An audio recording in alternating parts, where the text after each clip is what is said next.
Hello, I'm Pernilla Rudlin, Managing Director of Rudlin Consulting, Europe, Middle East and Africa representative of Japan Intercultural Consulting.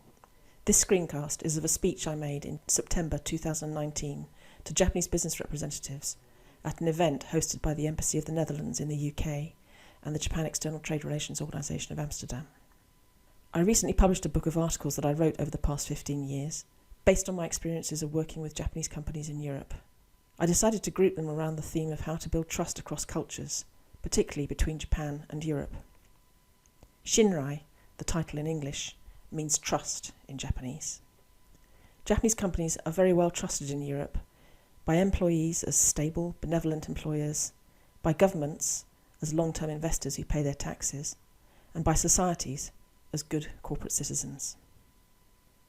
However, the European employees and partners of Japanese companies also have concerns that Japanese companies do not communicate their strategy, vision and values very well, and that there are various communication barriers and a lack of clarity to decision making. I developed this model to show the 5 competencies which Japanese companies and their partners need to develop in order to build trust and overcome these concerns. The first one, communication. Clearly, at the most basic level, you need to be able to communicate with each other to build trust. Most Japanese expatriates are expected to have a certain level of English language competence when they're sent to Europe, and I also think it's a good idea for Japanese companies to support their employees in learning Japanese. It's unlikely they'll become fluent with one lesson a week, but having some understanding of the Japanese language will help with understanding the culture and not feeling alienated in a Japanese language environment. Communication isn't just about verbal languages, however. Japan is also a highly visual culture, famous for its manga and anime, and its written language of kanji is also very pictorial. So I recommend that Europeans who want to communicate with Japanese counterparts learn to use graphics and data visualization. Secondly, mutual interests. Being able to communicate isn't just for talking about business, however.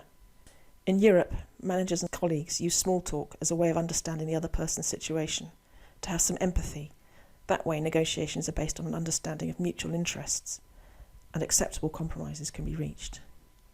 Managers in Japan do this too, of course, but traditionally this has been outside of office hours, known as nominication, nomi meaning drinking in Japanese. Europeans, in fact, often remark how very quiet Japanese offices seem as a result. Thirdly, processes and rules. It's important when operating in a foreign country to know what the laws and regulations are and to follow them. It's tempting for Japanese managers when they are sent overseas to stick to the rules and regulations of Japan headquarters and not rock the boat. However, this makes Europeans feel that there is a lack of taking responsibility, of using management discretion, and that there is no flexibility and adaptation to European or individual circumstances. Although they praise Japanese companies for being good corporate citizens, the high degree of risk aversion worries them, as it leads to missed business opportunities. Fourthly, reliability and accountability. Europeans worry about the lack of accountability in Japanese companies, where everyone has responsibility, but nobody takes responsibility, as one Dutch employee of a Japanese company put it. But they regularly praise Japanese companies and Japanese colleagues for being reliable and doing whatever they have committed to. Conversely, not meeting commitments is something that Japanese people working in Europe often criticise their European counterparts for not doing. The final element in building trust is having a clear vision and strong values. Japanese companies do have deeply held visions and values, but when they are translated into English, they end up sounding very vague and generic. So this is the final closing of the loop, back into communication. Japanese companies need to find ways to communicate their brand and their mission clearly and effectively to Europeans. I would add that difficulties with these 5 competencies are not unique to Japanese companies. You could look at the way Brexit has evolved using this model. Successive British governments did not communicate the benefits of the European Union. In fact, they mostly pointed out the negatives, which the British media was delighted to amplify. I think there was a certain arrogance, which you can see in the current negotiations, that made the British deaf to the interests of the EU.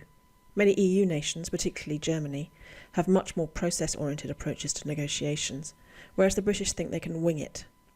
The EU is very protective of its regulations and also its 4 freedoms, which the British think can somehow be fudged or exceptions made. And of course, reliability has been totally lacking on the British side. British politicians have made all sorts of promises about Brexit and then failed to deliver on them. They've also tried to avoid being held accountable to Parliament or indeed to the electorate for their actions. And in the looping back, the final vision of the EU was to avoid further world wars. I think this was a mission that the UK was never as passionate about as the original 6 founding countries. Those countries had experienced the horrors of an all-enveloping ground war and of what it was like to be governed or occupied by fascist dictatorships. The UK has not had that experience, and many British people seem to look back at World War II with something bordering on nostalgia, even though many were not alive then. So amidst all this rise in populism and nationalism, you might imagine Japanese multinationals would withdraw from the EU, but they are not, as you can see from these statistics from Toyo Keizai. This is because Japanese companies want to grow, and with an ageing, shrinking Japanese population, overseas is the only place to grow. And risks are everywhere now.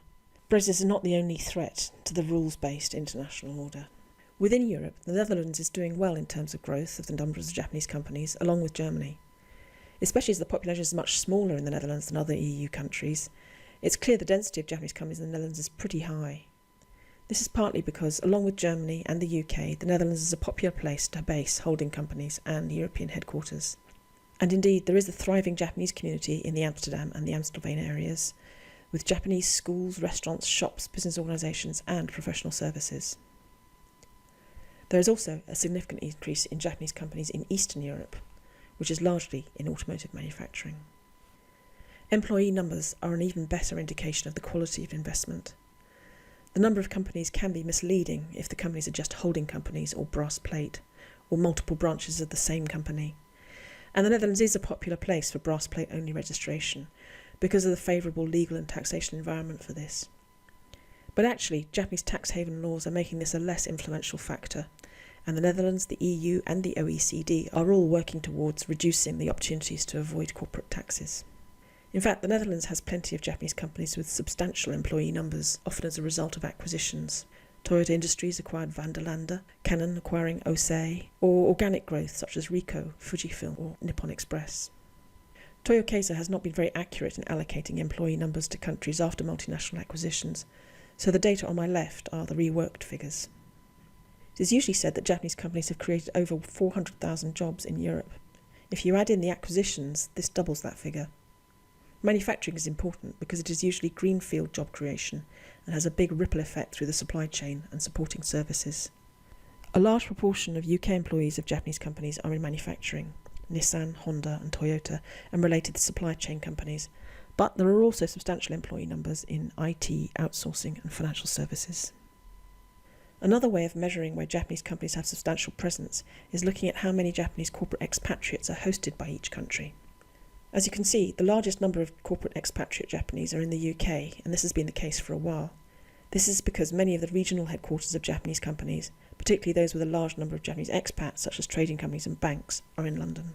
However, Germany is catching up, and the Netherlands has had an increase of about 23% in the past couple of years. So is this an indication that the headquarters of regional companies are drifting from the UK to Netherlands and Germany, presumably because of Brexit? Actually, it seems to be more that there are more joint headquarters functions or dispersed headquarters happening in Europe. Canon has been like this from a while ago, and also Ricoh, with a combination of the UK and the Netherlands having headquarters functions. Fujitsu had joint regional management with Germany, and the region has now become EMEA, including India. Pharmaceutical companies such as Takeda and Astellas are combining Western Europe with North America in terms of strategy, marketing and management, seeing them as more similar in terms of market and product portfolio than emerging markets in Eastern Europe or Latin America. Back-office headquarter functions are being shifted to lower-cost countries through business process outsourcing, such as Poland or Portugal, or India or South Africa. This is a huge coming challenge for Japanese companies, who have become so used to working physically in one location, with open-plan offices full of Japanese speakers, where communication can be very implicit. Now they're having to learn to communicate explicitly and virtually. Europe has had a long history of trying to work and live together across geographical distances and boundaries, and we have learnt that to have an integrated, collaborative approach, you need to find common values and approaches and processes. So I decided to visit various parts of Europe to understand the Hansa League, which dates back to the 14th and 15th centuries.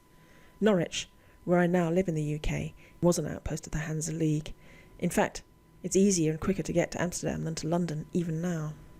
The capital of the Hansa League was in Lübeck in Germany. Low German merchants were given privileges and protection in various trading cities and outposts in return for the business they brought with them. They had their own internal regulations and settled their disputes within the community. The Hansa League started to collapse and diverge in the 16th century, partly through Henry VIII having his own Brexit moment with Europe, no longer wanting to be part of the Roman Catholic sphere of influence, but also not wanting to pay money. After the collapse of the Hansa League, Norwich invited Dutch weavers to settle there in the 16th century after plague wiped out a large proportion of its population. As a result, many of the buildings in Norwich have a strong Dutch influence in their architectural details. And this was, of course, around the time that Dutch trade with Japan started. So there are echoes of the past in Brexit now, a disagreement on values, but also about money, and the worry that this will often lead to war, which is why Europeans prefer to settle things through argument and debate. The Dutch call this the polder model, to protect the agricultural land between canals from the sea. All are invited, from peasant to aristocrat, to exchange views on what the current problems and needs are, and to thrash out who is going to do what. Even now, Dutch politics follows this model, inviting union representatives, NGOs, politicians, citizens' representatives, etc., to debate and discuss. So I think for Japanese companies to succeed and to build trust in Europe, they have to answer European questions about their strategy, their vision, their values, where they are going and what they want doing. They have to answer what is the strategic threat, as the sea was to the Dutch, or a war is to the Europeans, or explain what is the benefit, what do we get out of this. And then Europeans want to be able to discuss and debate about it. A strong value, particularly in the Netherlands, is don't waste my time. We value our work-life balance, so we want to prioritise and manage our time effectively. The good news is that although this can produce heated arguments, it is not meant to be a personal attack. And in my experience, the Dutch will be your best friends shortly after they've told you you're an idiot, and make it up over a beer. So on that note, good luck, as Europeans will say in many languages, or a final cultural difference, I suppose. In Japanese, you'd say, "Gambatte kudasai," meaning, do your best.